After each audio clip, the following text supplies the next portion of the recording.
The last major health survey done in Singapore in 2010 showed that the crude prevalence of diabetes amongst adult Singaporeans was 11.3%. This figure is expected to increase over the years, and that's because the population of Singapore is rapidly aging, and we have many more older folks now as compared to years before.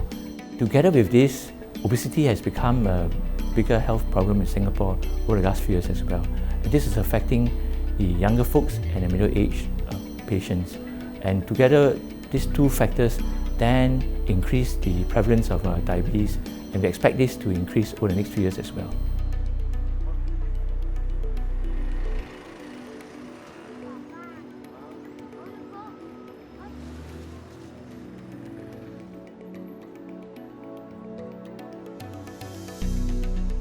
The Khoo Teck Puat Hospital Diabetes Centre Diabetes Empowerment Programme was designed to be a group education class. We try to engage the patients as well as their relatives to come together to provide support to each other, to learn about the necessary skills and knowledge about diabetes so that they can manage their diabetes on their own better.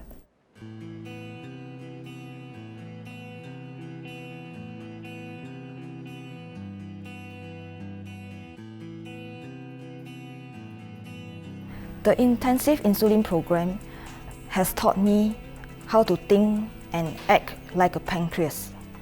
It has taught me the different types of insulin, when it peaks, how long it lasts in my body, and how it affects my blood sugar. At the same time, I was taught carbohydrate counting. Most importantly, I was able to identify what is my insulin to carb ratio so as to achieve better diabetes control. After patients attend the Intensive Insulin Therapy Programme, they are invited to clinic for follow-up, and we try to optimize the diabetes control during clinic. If necessary, we offer them these technologies such as continuous glucose monitoring and insulin pump to further enhance their diabetes management.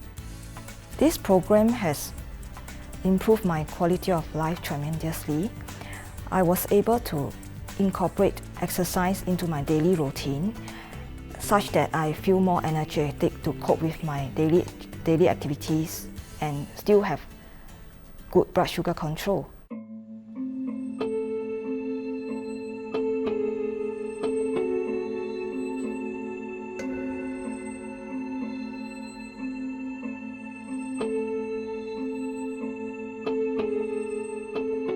Our team has adopted the next generation sequencing methodology approach to try to understand the genetic variation pattern differences between people with young onset diabetes, late onset diabetes, or no diabetes. We hope that by looking at these differences in genetic variation pattern, it will give us insights into the disease biology pathway that are important in the development of diabetes and its complication. We hope that through better choice of treatment that match the patient well, that it will help to prevent the major diabetes complications such as blindness, end-stage renal failure, and lower limb amputations. We can't do anything about the genes that we've been given, but our environment and lifestyle are factors that we can potentially do something about. So here at Khoo Teck Puat Hospital, we are trying to identify the molecules and proteins which get activated during exercise and dietary caloric restriction, the two activities we know that have beneficial effects in terms of disease prevention and treatment for diabetes. We have also looked at their effects on energy expenditure, physical activity levels, and various metabolic parameters such as glycemic control and insulin sensitivity. And the results so far have been encouraging. Peripheral vascular disease is one of the most common foot complications in our patients.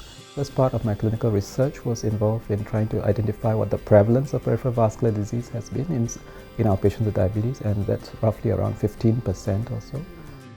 Also went on to identify what the risk factors of peripheral vascular disease are. It is fairly similar to other risk factors reported elsewhere.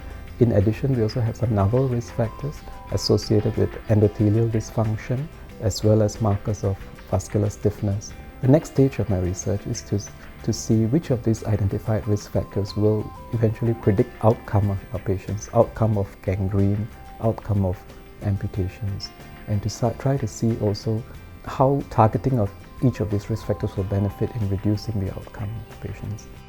Besides clinical research, I'm also involved in some early stages of some molecular research involved in identifying some new angiogenic factors with an effort to see whether these angiogenic factors will help to improve circulation in future. Right now, diabetes care is very much based on treatment approaches which are meant for the masses or segments of the patient population.